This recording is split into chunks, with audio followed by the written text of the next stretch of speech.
to my channel. I'm Veronica with Nurturing Connections Homeschool, where I share tools and resources to help you connect with what matters most in your homeschools.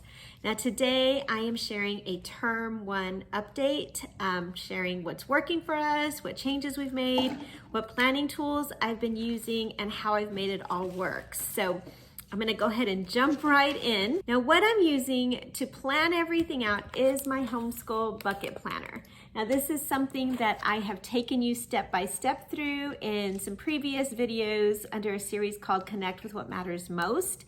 And there I share the heart behind this planning system, why I put it all together, and how I've made it work over the years. Now for this particular year, I've changed things up just a little bit, some of the formats here and layout, so I'll kind of share with you what I'm using. But I'm homeschooling an 8th grader, a 5th grader, and a 2nd grader.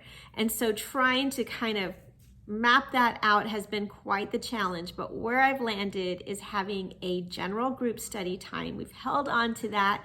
Some people call that the morning basket or morning time. For us, we just call it group study.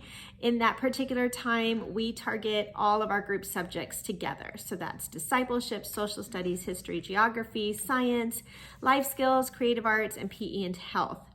Then the children have their own individual studies where they target reading, writing, math, and whatever extras they have that are specific to them. Now, in the planner itself, I went ahead and used the weekly spread, and so it begins with a weekly focus page that I've shared in the past that looks like this. So for those that are new here, basically, it has a place for a prayer. I do like to start off each week with a prayer, specifically praying for any needs that we have that week, any challenges that we're trying to overcome, any direction that I'm seeking, just asking for wisdom. And it's just a time of just praying and kind of lifting it all up to the Lord. And then I always fill in a Bible verse to focus on and be intentional activity, something to be intentional about. And so there I'll plug in something that I want to target that specific week, whether it's encouraging my children more, being intentional about spending more one-on-one time with a particular child, or cultivating something in another child. Whatever it is, I plug that in there as a weekly reminder. And then I have the So Grateful box. So this particular box I actually fill in at the end of the week. So I'm always starting off with the grateful box of the week prior, and I plug in some highlights and things that I am grateful for. And then I begin the new week with these boxes, and I leave this one blank until the end of the week. So this has worked out really, really well for me. Then what the format or the layout I've used is this particular form for our group studies. So you'll notice it has all 6 buckets there, and all I'm doing is literally just plugging everything in. So I went through the whole process of term planning. In a previous video, I shared all of our goals for the year for our group subjects. And so those were huge buckets that I've tapered down at the beginning of the term. So at the beginning of the term, I used this particular form. And so I looked at our yearly goals and I said, okay, in 6 weeks' time, what can I specifically focus on in the area of discipleship? So as an example, we decided to continue with our hymns. These are a free download if you want to check it out. They are linked with the songs on that very first page, and then it just has the lyrics in there. We wanted to read Sammy and His Shepherd. We are reading through the book of Psalms, Psalm 23. We're also using another resource over there called God Psychiatry. And so all of those things went in that bucket to say, okay, these are the things we want to target this particular 6 weeks. Then I did the same thing for social studies, history, and geography. For that, we are using Taking the Americas for Jesus. And so I just plug in our goal for those 6 weeks. So that would have been, pages, this page to this page. And so I just plugged it in as a general goal here. For science, we are doing One Blood. For kids, what the Bible says about race. We're also doing some answers for kids' books. And so I'm just plugging in or putting in our flag here, but we got through half of it first term, and then we're just going to continue in term 2 to finish this up. But we are looking up all of those scriptures, having some really good conversations. So that's been really good. Another thing I forgot to plug in here that I didn't share was WorldWatch.News. So we are watching that almost every day, and that has been so good for the kids to just be aware of what's happening in the world and just allowing me the opportunity to share a biblical worldview on that and have those conversations with them as they're asking questions and wanting to know more. So we're also doing that here. We have our science. We've also done some field trips. In term 1, we got to go to a museum where there were dinosaur tracks, so we got to do that. And we took a couple of nature hikes and so forth. And then PE Health, the kids are taking some classes with a co-op, so that's something that they're doing here. One is also doing some equine therapy and just always getting out riding bikes. We're taking nature walks and so forth in the area. Creative art, they have art with their grandmother, which has been nice. 2 of my kids also attend a co-op where they take art classes there as well. And then we just do some general crafts here with whatever curriculum we're doing. And then life skills, this particular term we focused on some new chores. So at the beginning of every year, I add on to their chore responsibilities so that they can grow and learn how to keep the house orderly and just learn some new skills for gaining independence. So we're doing cooking with mom, for example. We added on those new chores. And those are the main areas that we're kind of targeting there. So this is for the entire 6 weeks. So at the beginning of every week, I just open up to this page and I break it down for this 1 week alone.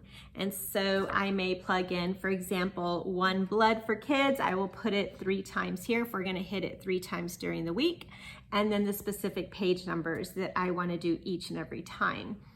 We were also doing Adventures in Odyssey, so I might plug it in twice there. So when we traveled somewhere, that's something we want to be intentional about listening to. But basically, I just fill in these buckets with all of our goals. And then when we'd meet for group study, I would just check off the boxes as we were going through those particular activities. This allowed me the flexibility to cater to the kids' needs. So some days we had more time than others, and so we could really dive in deep, we could accomplish a little bit more, and then other days we just couldn't get to everything. So at least I knew, oh, we're driving here, we could do Adventures in Odyssey, we can listen to that audiobook, we can go to that field trip, whatever it was. So we're still hitting our goals, but it's not, this is what we're doing Monday, this is what we're doing Tuesday. This particular layout has really helped me a ton in that area.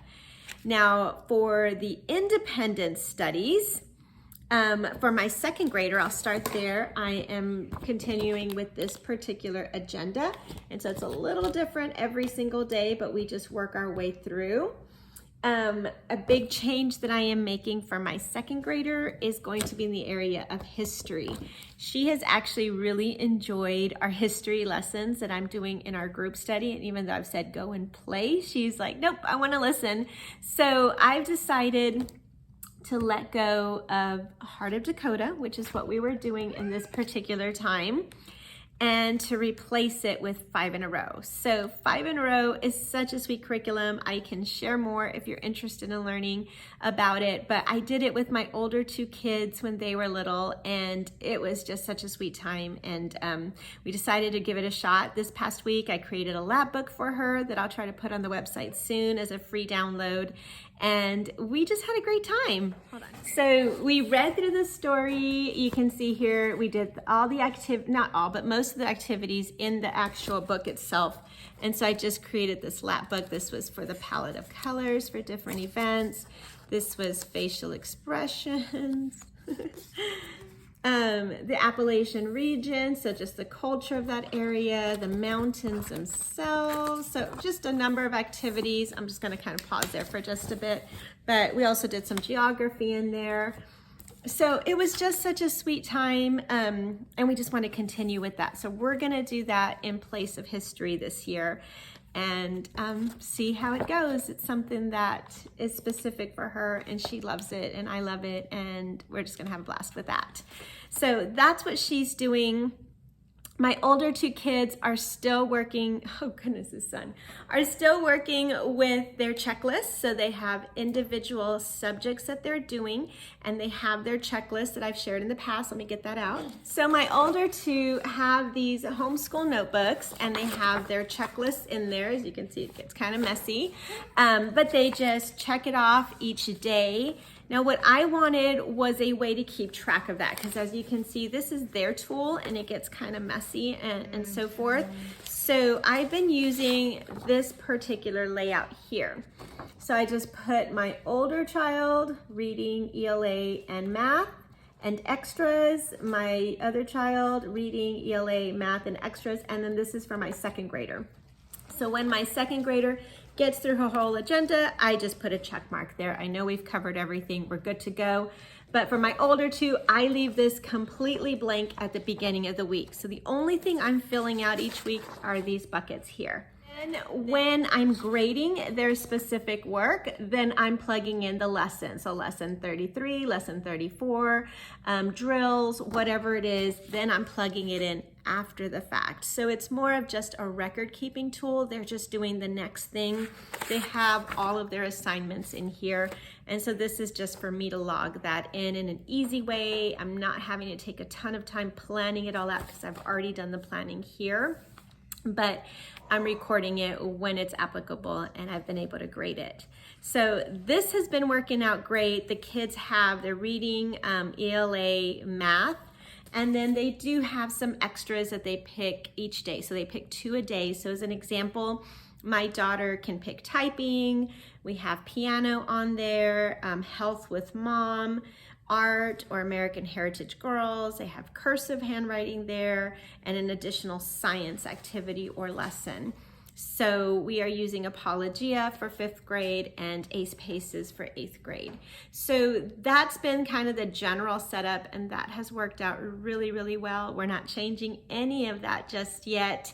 I will say that in 2 cases already, we hit a bump with math, and I was so tempted to dump our curriculum and start all over again, which is what I've done in the past many, many times. But this year and the past couple years, my commitment has been to make it through an entire term. So I wanted to get through that term without making any huge changes. I know we did change 5 in a row last week, but this was something I already had. I didn't want to go and buy something else because that can get really expensive. And it's something that you start accumulating so much stuff, and then I found that I'd feel pressured to use it all because I spent all this money on it. So it was easier to say we're going to get through the term and then we'll make that decision at the end. And so what I found was I used my bucket planner.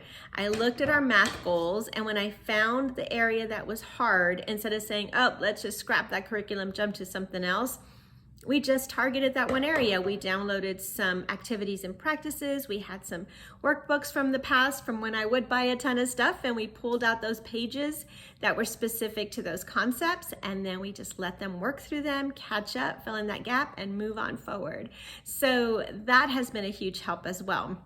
But that is it for now. We're moving on with term 2, a little bit of a slow start because of our situation with therapy and appointments and things like that, but we are moving forward. We are tracking our progress on our attendance sheet. So I've shared how that looks in here before, but each time we complete a day, which is our group study and independent studies, we just mark it off and we tally that up until we hit our goal number of days. So that's it. If you have any questions, please drop them below. If you're interested in finding out more about my bucket planning system, visit my website or check out some of my other videos. But thanks again for watching. If this was helpful, please give me a thumbs up on your way out. It's an easy way to support my channel. Thanks a lot, and I'll see you next time.